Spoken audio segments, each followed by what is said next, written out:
We need to know the postmaster as a character because that is going to help us during our exams. The postmaster, a fat, amiable fellow, also broke out laughing. Amiable is a friendly, pleasant man. He also broke out laughing because this was a completely unexpected situation, right? Let's see what the author says. He also broke out laughing, but almost immediately he turned serious and tapping the letter on his desk commented, "What faith!" So, it's not that the postmaster took Lencho's effort very lightly. To begin with, yes, it did make him laugh, but then he also kind of felt a slight respect for Lencho and the faith that Lencho had in his heart. And therefore he exclaimed, "What faith! I wish I had the faith of the man who wrote this letter." He felt a kind of envy. Remember, it's not jealousy. It's envy, when you feel, wow, I wish I could be like this person. And then he says, starting up a correspondence with God. This exclamation, this statement, because it's so hard to believe. You would find only one person, one such person of a kind who would do anything like this, who would even think of doing anything like this. Let's continue. So, in order not to shake the writer's faith in God, the postmaster came up with an idea. He said, "Answer the letter." That's the idea that came to his mind. But when he opened it, it was evident that to answer it, he needed something more than goodwill, ink, and paper. Why? Why do you think he needed something more than goodwill, ink, and paper? Otherwise, to answer the letter is not a very difficult or would not be a very difficult task. But this was another level of challenge. So see how the author continues. But he stuck to his resolution. He asked for money from his employees. He himself gave part of his salary, and several friends of his were obliged to give something for an act of charity. Now you understood why he needed something more than goodwill, ink, and paper, because Lencho had directly asked for money, a certain sum of money, that is 100 pesos. Just writing a reply was not going to serve any purpose, and therefore he knew he had to raise the money. And this is how he started or initiated the activity. Now, it is said in the text that it was impossible for him to gather together the 100 pesos, so he was able to send the farmer only a little more than half. He put the money in an envelope addressed to Lencho, and with it a letter containing only a single word as a signature, God. Now this shows such a wonderful dimension of the postmaster's personality. Number one, he thought of doing something about the letter. Number two, he went out of his way to devote some time. He took effort to think of how he could meet Lencho's requirement. Number three, practically, it was impossible for him to help Lencho with the 100 pesos all by himself.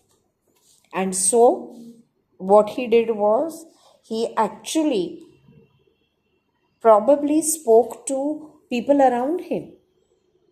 And he must have earned some goodwill, some faith himself, because of which people decided to help him. And together with everyone's help, he did raise some amount, though it was not complete. A little more than half he raised. And then he sent it to Lencho, and nowhere did he mention his own name.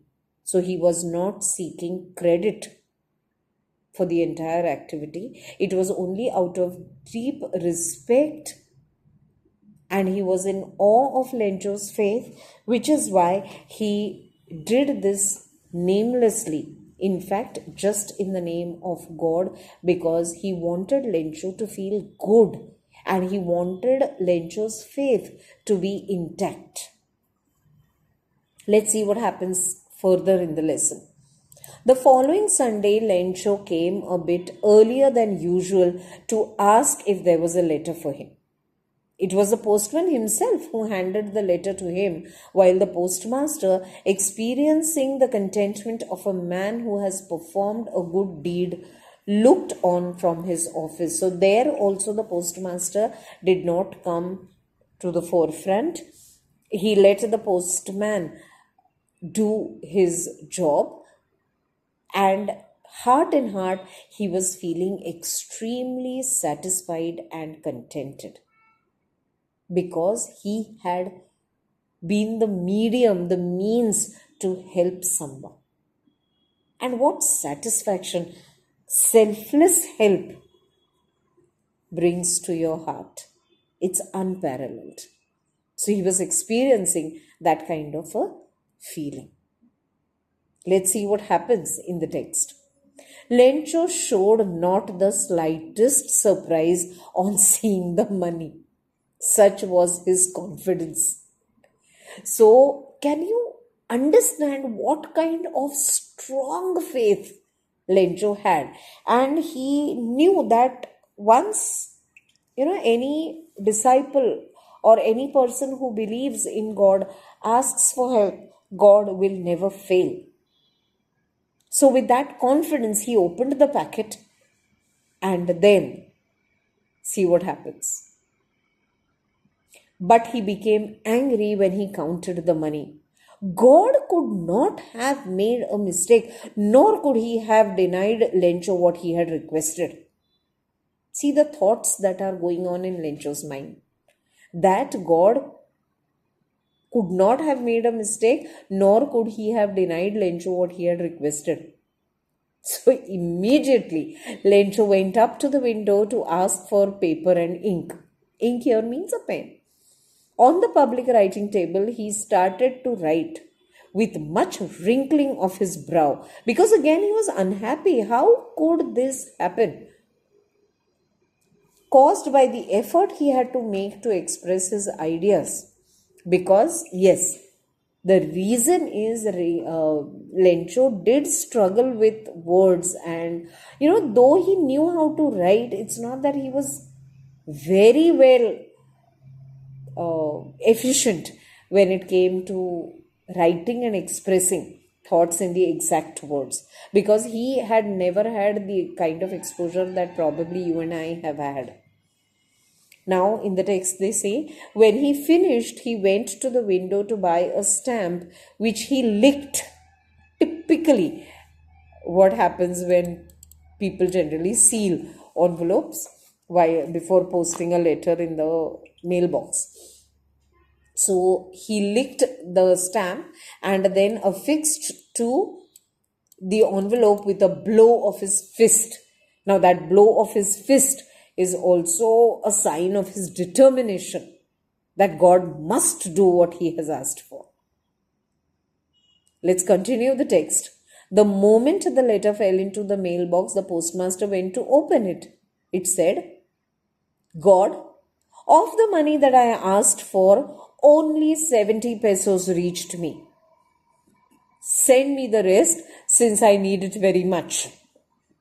But don't send it to me through the mail, because the post office employees are a bunch of crooks.